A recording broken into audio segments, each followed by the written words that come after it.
রবিবারে অনেকে আমাকে কিছু টাকা দিও বলছে কোনিমিয়ার জন্য।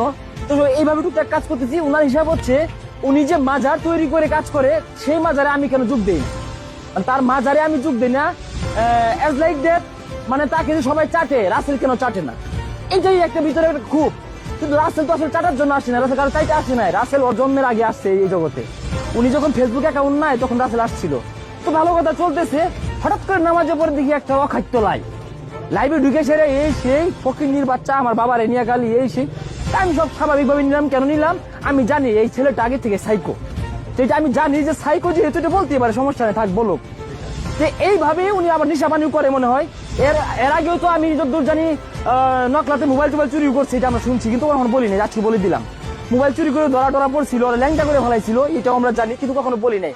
উনি যে আসলে একটা সাইকো না হলে উনি আসছে মানবিক কাজ করতে যায়, সেটা এখানে সেটা হিরিং করছে। আমার টিম মেম্বার আমিনকে ডেকে নিয়ে বলছে তোর জাঙ্গা খুল, তো জাঙ্গা কিনে নিবাম। তা আমার এলাকার গোলাপান তো ড্রাইভারদার আমাদের তো ভালোবাসার কম নাই, 7টা ভাঙা ড্রাইভারদার আমাদের আছে। পরে ওর 7টাটা ভাঙতে লইছিল বা আমি ফিরে ইজ্জত রক্ষা হয়েছে।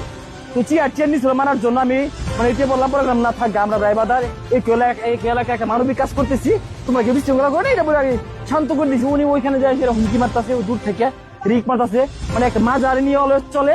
আর এই শেরপুরের পরিবেশ নষ্ট করতে কোন পর্যায়ে